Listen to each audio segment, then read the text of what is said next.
Hello friends, welcome to my channel. कैसे हैं आप सब? आई होप आप सब स्वस्थ और मस्त होंगे और अपने एग्जाम की तैयारी अच्छे से कर रहे होंगे।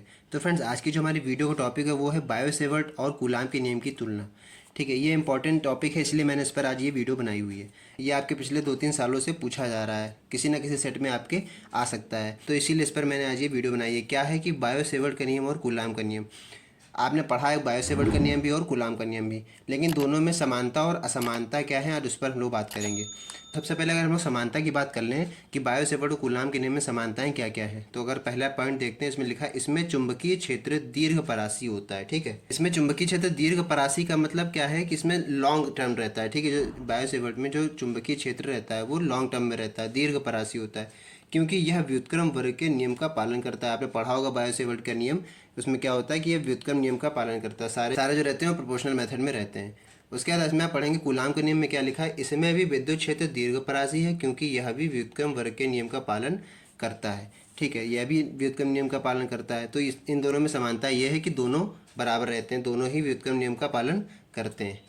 उसका दूसरा पॉइंट है स्रोत यानी सोर्स, जो कि हमारा जुड़ा रहता है जिससे। स्रोत आइडियल में चुंबकीय क्षेत्र रैखिक होता है। आइडियल में मतलब आइडियल जो आपने पढ़ा होगा, आपने पढ़ा होगा बायोसेवर्ट में आइडियल साइन थीटा वगैरह जो लगा रहता है साथ में।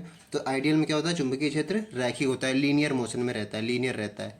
यहाँ पर लिखा है स्रोत DQ में स्थिर वैद्युत क्षेत्र रैखिक होता है। इसमें कौन सा होता है, चुंबकीय क्षेत्र, ध्यान रखिएगा, और कूलाम के नियम में वैद्युत क्षेत्र होता है। इतना दोनों में डिफरेंस है बस। इसमें भी क्या होता है, रैखिक होता है। इसमें चुंबकीय क्षेत्र जो होता है वो हमारा लीनियर होता है, और इसमें क्या होता है, इसमें स्थिर वैद्युत क्षेत्र रैखिक होता है। ठीक है, इलेक्ट्रिक फील्ड, इसमें मैग्नेटिक फील्ड और इसमें इलेक्ट्रिक फील्ड, दोनों लीनियर रहते हैं। उसका तीसरा पॉइंट है इसमें अध्यारोपण का सिद्धांत लागू होता है। किसमें, बायोसेवर्ट के लिए बात हो रही है कि इसमें अध्यारोपण का सिद्धांत लागू होता है। और कूलाम के नियम में क्या लिखा है, इसमें भी अध्यारोपण का सिद्धांत लागू होता है। तो कहने का मतलब क्या है, ये दोनों की समानताएं थी। समानता क्या मतलब कि दोनों एक दूसरे से रिलेटेड है, मतलब तो समानता का मतलब क्या है, यहाँ पर जो चीज़ इसमें कॉमन है वो चीज़ इसमें भी कहीं ना कहीं आपको देखने को मिलेगी। हाँ, यहाँ पर मैग्नेटिक फील्ड की बात हो रही है और यहाँ पर इलेक्ट्रिक फील्ड की बात हो रही है, लेकिन वो अपने लिए लीनियर है और ये अपने एरिया में लीनियर है। तो इस तरह से ये समानता की बात हो गई। अब हम लोग बात कर लेते हैं असमानताएं। असमानता क्या होती है, इस पर हम लोग थोड़ा देख लेते हैं। असमानता में आप क्या बताएंगे, असमानता में देख लीजिए, इसमें लिखा है पहला पॉइंट, इसमें चुंबकीय क्षेत्र सदिश स्रोत द्वारा आइडियल द्वारा उत्पन्न होता है।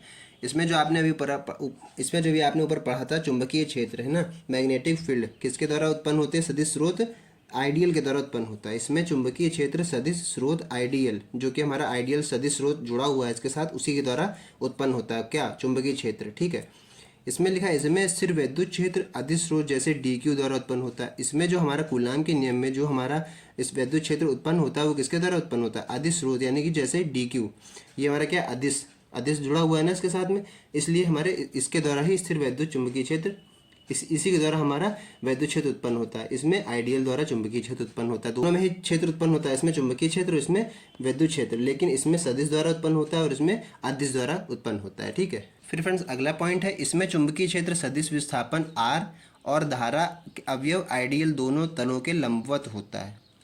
दोनों तलों के लंबवत क्या मतलब, कहने का है कि जैसे इसमें जो चुंबकीय क्षेत्र होता है वो हमारा सदिश तो होता है, ये सदिश विस्थापन R, जो हमारा R होता है, ठीक है, और धारा अवयव आइडियल, जो कि हमारे धारा अवयव के साथ जुड़ा है आइडियल, दोनों के तलों के लंबवत होता है। जो दोनों हमारे सरफेस होते हैं उन दोनों के परपेंडिकुलर यानी लंबवत होता है। अब यहाँ पर कूलाम के लिए देख लेते हैं।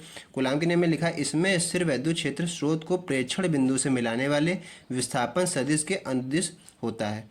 कहने का मतलब क्या है, इसमें जो स्थिर वैद्युत क्षेत्र होता है हमारा वो प्रेक्षण बिंदु से मिलाने वाले विस्थापन सदिश के अनुदिश होता है, मतलब उसी डायरेक्शन में चलता है। कह सकते हैं आपके समांतर होता है। ठीक है, इसमें होता है परपेंडिकुलर, इसमें पैरेलल बोल सकते हैं। इसमें परपेंडिकुलर होता है और इसमें पैरेलल बोल सकते हैं। पैरेलल का मतलब समांतर, उसी के अनुदिश होता है। ठीक है, उसी की डायरेक्शन में चलता है। तो यह भी एक असमानता है दोनों नियमों में। ठीक है, उसके बाद तीसरा पॉइंट देख लेते हैं। इस नियम के अनुसार चुंबकीय क्षेत्र का परिमाण साइन थीटा पर निर्भर रहता है, जहां थीटा डॉट R और आइडियल के मध्य कोण है। कहने मतलब जो बायोसेवर्ट का जो नियम होता है उसमें चुंबकीय क्षेत्र का परिमाण यानी जो रिजल्ट रहता है वो किस पर डिपेंड करता है, साइन थीटा पर निर्भर करता है। पढ़ा होगा बायोसेवर्ट का नियम, नहीं पढ़ा होगा तो मेरे चैनल पर विजिट कर सकते हैं, उसमें आपको बायोसेवर्ट के नियम की पूरी वीडियो मैंने बनाई हुई है और अच्छे तरीके से समझाया है। ठीक है, तो यहाँ पर क्या लिखा है कि चुंबकीय क्षेत्र का परिमाण, जो चुंबकीय क्षेत्र का हमारा परिमाण होता है रिजल्ट, वो साइन थीटा, यानी कि साइन थीटा कौन सा एंगल है, साइन 45 है, साइन 30 है, साइन 60 है या साइन 90 है। तो जैसा भी होता है उस पर ये रिजल्ट निर्भर करता है, जहाँ पर थीटा डॉट आर और एक आइडियल के मध्य कोण है। जो थीटा है वो आर और आइडियल के मध्य एक एंगल है, मध्य एक कोण है। ठीक है, तो अब कूलाम के नियम के बारे में देख लेते हैं। इसमें क्या लिखा है, इसमें लिखा है इसमें स्थिर वैद्युत क्षेत्र का परिमाण कोण पर निर्भर नहीं करता है। एक ये भी सबसे बड़ी असमानता है कि जो इसमें स्थिर वैद्युत जो क्षेत्र का परिमाण होता है, वैद्युत क्षेत्र का जो रिजल्ट होता है वो कोण पर डिपेंड नहीं करता है। ठीक है, तो ये भी कूलाम के नियम की एक असमानता है।